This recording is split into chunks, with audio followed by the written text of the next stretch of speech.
Selamat sore rekan-rekan remaja pemuda Majelis Jemaat GKI Nazaret. Senang kembali kita pada sore hari ini bisa berkumpul bersama-sama. Meskipun melewati video ini, kita masih bisa bersuka cita untuk mengikuti ibadah. Sekarang, kami ajak rekan-rekan semua, kita persiapkan hati dan pikiran kita semua untuk masuk dalam ibadah. Tapi sebelum itu, mari kita dengarkan pujian berikut ini.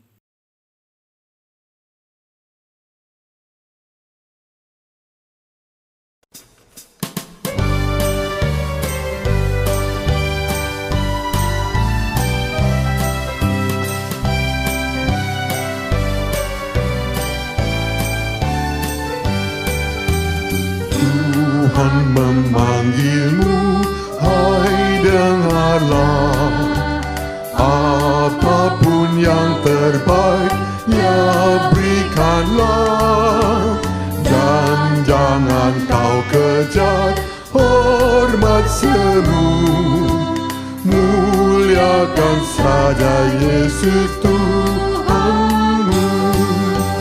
Tiap karya diberkatinya, namun yang terbaik dimintanya. Walaupun tak besar talentamu, beri yang terbaik kepada Tuhanmu. Sanjungan dunia jauhkanlah, dan jangan kau dengar godaannya.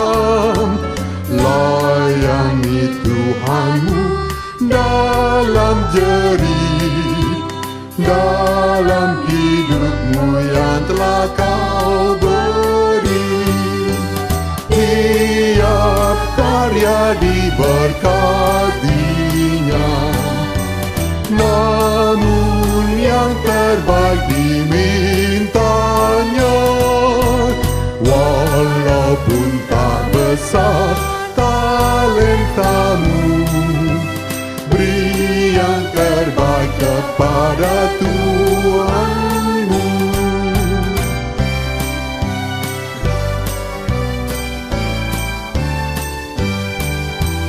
Hari terakhir pun makin dekat. Mantapkan langkahmu, jangan sesat.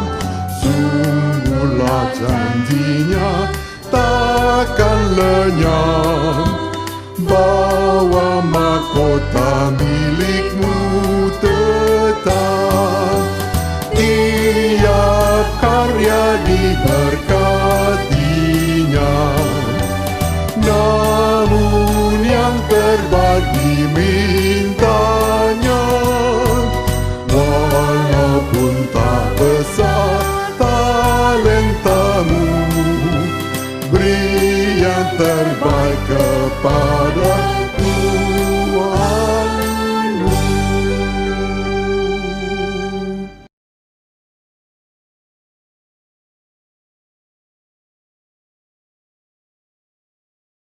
Mari kita mulai ibadah kita dengan menerima potom dan salam.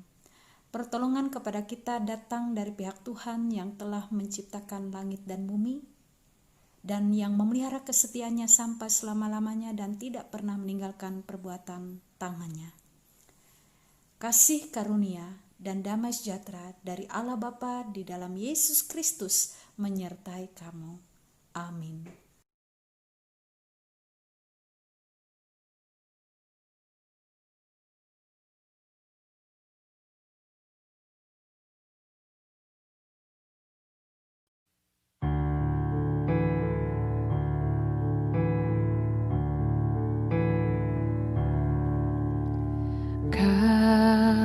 Kasih pasti lemah lembut, kasih pasti memaafkan, kasih pasti murah hati, kasih-Mu, kasih-Mu Tuhan.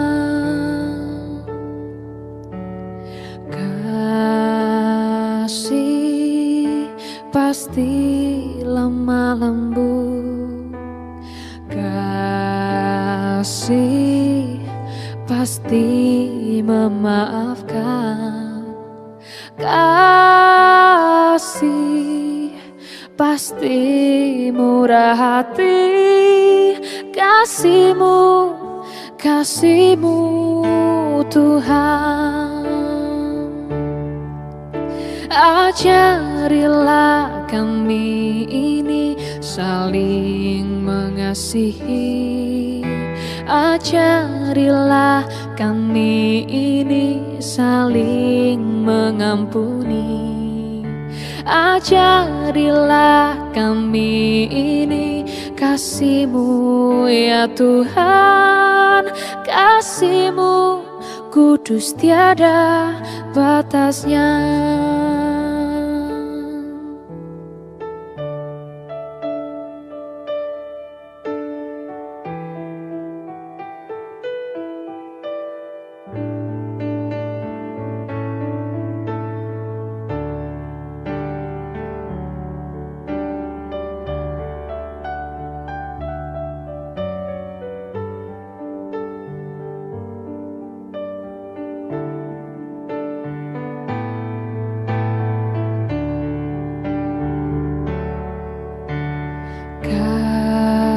Kasih pasti lemah lembut, kasih pasti memaafkan, kasih pasti murah hati, kasih-Mu, kasih-Mu Tuhan.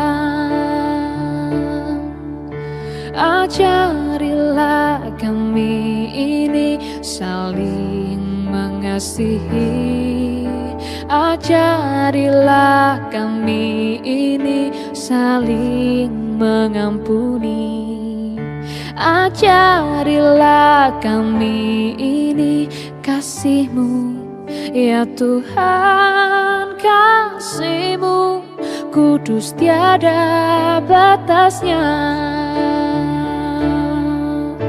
Ajarilah kami ini saling mengasihi, ajarilah kami ini saling mengampuni, ajarilah kami ini kasih-Mu ya Tuhan, kasih-Mu kudus tiada batasnya, kasih-Mu kudus tiada batasnya,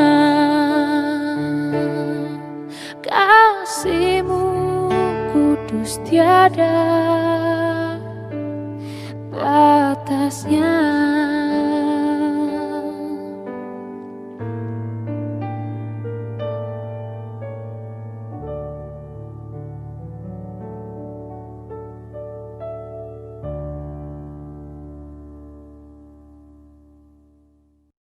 Salam, selamat sore anak-anak muda yang terkasih dalam Tuhan kita Yesus Kristus. Pada sore hari ini kita kembali mendengarkan firman Tuhan dengan tema kasih mudah dibicarakan tetapi berat dilakukan. Kita mengambil dari firman Tuhan kitab 1 Korintus pasal 13 ayat pertama hingga ayat yang ke-13. Tetapi dari semua ayat nas ini ada beberapa ayat yang nanti akan ditekankan bagi kita sekalian. Mari kita berdoa. Tuhan, berkati kami ketika mendengarkan firman-Mu. Engkau berfirman bagi kami saat ini dan kami melakukannya. Dalam nama Tuhan Yesus Kristus ya Bapa kami berdoa. Amin. Anak-anak muda yang terkasih dalam Tuhan kita Yesus Kristus, kalau ditanya apa itu kasih, kalian pasti bisa menjawab ini berdasarkan standar yang dipahami oleh kita. Bisa saja kita mengatakan kasih itu adalah ketika saya memberikan sesuatu kepada orang lain, barang yang dia butuhkan, yang dia perlukan. Kasih adalah ketika saya menolong teman saya ketika saya punya uang dan dia tidak punya uang untuk membayar uang sekolahnya. Pada waktu itu saya ada, saya akan memberikan itu, dan pada saatnya nanti ia akan mengembalikan itu untuk menolong saya. Atau bisa juga kasih itu adalah ketika saya merasakan menolong seseorang berdasarkan level saya. Atau kasih itu adalah ketika orang itu menolong saya tahu betul saya bisa menolong dia pada suatu saat nanti sebagai pamrih atau apa yang sudah ia lakukan terhadapku, aku melakukan hal yang sama dengan dia.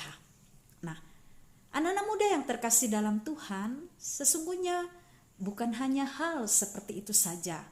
Karena bisa jadi kasih yang kita lakukan karena memang ada pamrih di situ, bukan sesungguhnya kasih yang datang dari hati dan keikhlasan kita, tetapi ada hal-hal lain yang menjadi faktor penentu yang membuat kita bisa melakukan itu. Tetapi kadangkala kita merasakan bahwa tidak bisa melakukan itu, hanya bisa berkata-kata, karena ini menyangkut rasa yang ada pada diri kita. Nah, anak-anak muda yang terkasih dalam Tuhan kita Yesus Kristus, memang benar mengapa kata kasih itu mudah untuk dibicarakan. Karena untuk berkata-kata atau untuk berbicara atau untuk dihotbarkan memang enak.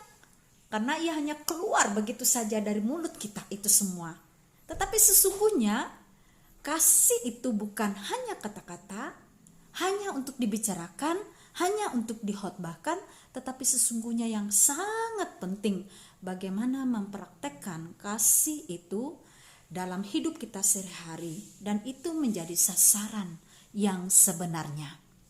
Anak-anak muda yang terkasih dalam Tuhan, dalam firman Tuhan hari ini 1 Korintus pasal 13 ayat yang pertama mengatakan, sekalipun aku dapat berkata-kata dengan semua bahasa manusia dan bahasa malaikat, tetapi jika aku tidak mempunyai kasih, aku sama seperti dengan gong yang berkumandang dan canang yang gemerincing. Artinya semua bahasa manusia yang bisa kita bahasakan hanya untuk memperkatakan kasih, tetapi tidak pernah dipraktekkan dalam hidup kita seperti apa kasih yang kita bicarakan, maka sama seperti tong kosong nyaring bunyinya. Bahkan dalam firman ini mengatakan, aku sama seperti gong yang berkumandang dan canang yang gemerincing. Artinya tidak ada dampak dan maknanya bagi orang yang ada di sekitar kita. Kata kasih itu penting, kita akan memahaminya. Karena kasih itu sendiri sesungguhnya ketika kita mempraktekkannya dalam kehidupan kita sehari-hari. Nah, anak-anak muda, mengapa kasih ini sulit atau berat untuk kita lakukan? Pertama, karena manusia ini penuh dengan dosa. Saya berdosa, bagaimana saya bisa melakukannya jika saya tidak membersihkan diri saya dari dosa itu sendiri? Dosa itu menjadi penghambat yang besar ketika kita melakukan kasih terhadap sesama kita. Bagaimana mungkin dosa yang berlumur dalam hidup kita, kita berbicara tentang kasih, apa yang bisa kita lakukan? Bahkan bisa jadi mungkin karena dosa kita justru membuat orang lain menderita. Bukan kasih yang kita berikan, tetapi justru penderitaan baginya. Nah, itu menjadi selalu berat untuk kita lakukan. Yang kedua adalah kita salah menafsirkan kasih itu sendiri. Kita hanya menafsirkan berdasarkan standar kita. Kita melakukannya berdasarkan kehendak kita sendiri. Saya memberikanmu, kamu harus memberikan aku kembali. Artinya saya memberikan berdasarkan standar-standar saya, tetapi bukan berdasarkan datang dari kasih, sama seperti Kristus mengasihi kita, mengorbankan dirinya untuk kita, bahkan menyelamatkan kita. Apa yang dikatakan dalam teks ini sangat luar biasa. Kasih itu sabar, kasih itu murah hati, ia tidak cemburu, ia tidak memegahkan diri, dan tidak sombong. Ia tidak melakukan yang tidak sopan dan tidak mencari keuntungan diri sendiri. Ia tidak marah, tidak menyimpan kesalahan orang lain. Ia tidak bersukacita karena ketidakadilan, tetapi karena kebenaran. Ia menutupi segala sesuatu, percaya segala sesuatu, mengharapkan segala sesuatu, sabar menanggung segala sesuatu. Yang ketiga, mengapa kita sulit atau berat untuk melakukan kasih itu dalam hidup kita? Karena kita berusaha melakukannya menurut kekuatan pribadi kita, bukan meminta kepada Tuhan untuk menolong kita, supaya kita memiliki hati di dalam diri kita penuh ikhlas, bersih, sehingga kita dapat melakukan kasih kepada sesama kita. Apa yang dikatakan Tuhan Yesus Kristus? Kasihlah sesamamu manusia seperti dirimu sendiri. Ini perintah yang sangat luar biasa. Jika firman Tuhan hari ini anak-anak muda bisa membacanya, bisa mengenalnya, bisa memahaminya, maka ketika kita berbicara, kenapa kasih itu mudah dibicarakan tetapi berat untuk dilakukan? Sesungguhnya itu menyangkut kepada diri kita. Karena kita melihat kepada Yesus Juru Selamat kita, bagaimana dia mengasihi kita tanpa pamrih. Dia berkorban bagi kita. Ia mengorbankan dirinya karena kasihnya kepada kita. Ia tidak melihat kepada kepentingannya atau keuntungannya. Ia tidak menyimpan kesalahan kita. Ia sungguh-sungguh menanggung segala sesuatu untuk kehidupan kita. Oleh karena itu, mari kita sebagai orang-orang muda, bagaimana kita bisa melakukan kasih itu tidak hanya dibicarakan, tetapi juga kita bisa melakukan. Hal-hal yang kecil yang bisa kalian lakukan, misalnya ketika ada temanmu curhat, kamu bisa memberikan waktumu kepadanya, bisa mendoakan dia agar ia dimampukan melewati proses yang dihadapinya. Atau mungkin apa yang bisa kamu lakukan? Misalnya kita bertemu dengan orang yang membutuhkan makanan. Kita memberikan misalnya sebungkus nasi kepada mereka yang membutuhkan. Mungkin itu bisa menjadi awal untukmu. Bagaimana memulai bercerita tentang kasih Tuhan dalam hidup kita. Saya percaya firman Tuhan ini menjadi berkat bagi saya dan anak-anak muda. Mari kita tidak hanya berbicara tentang kasih, tetapi mari kita melakukan kasih.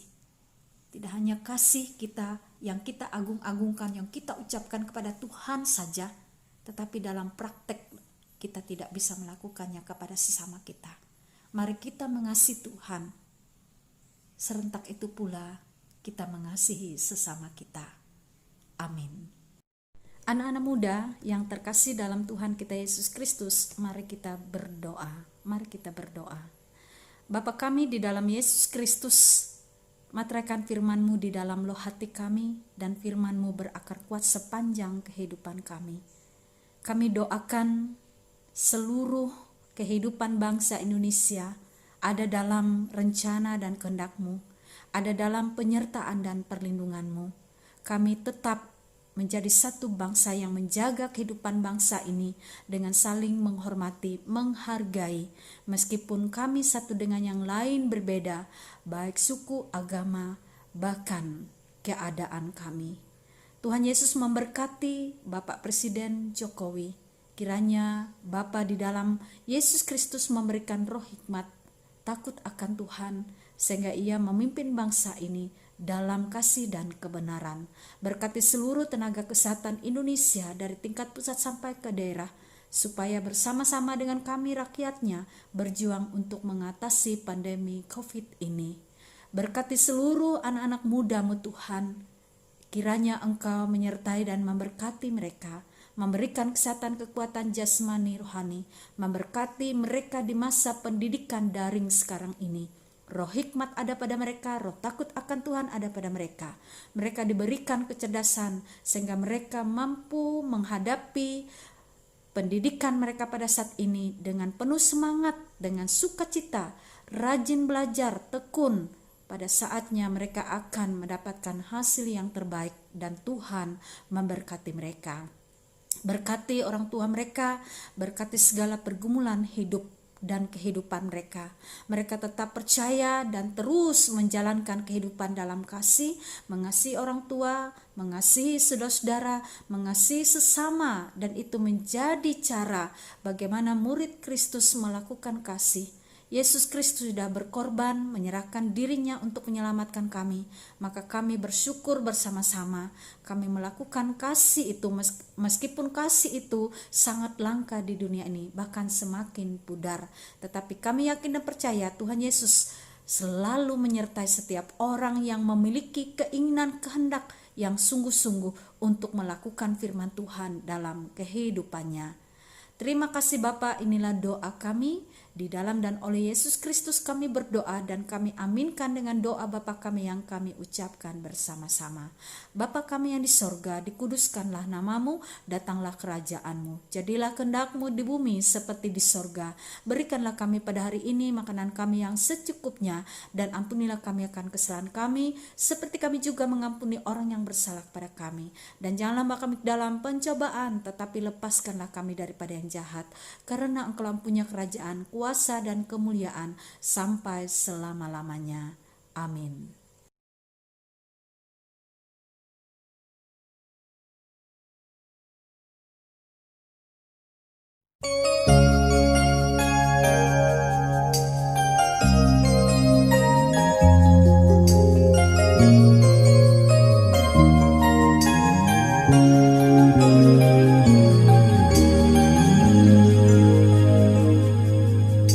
Tuhan adalah kekuatan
Mari kita mengakhiri seluruh rangkaian ibadah kita dengan menerima berkat Tuhan.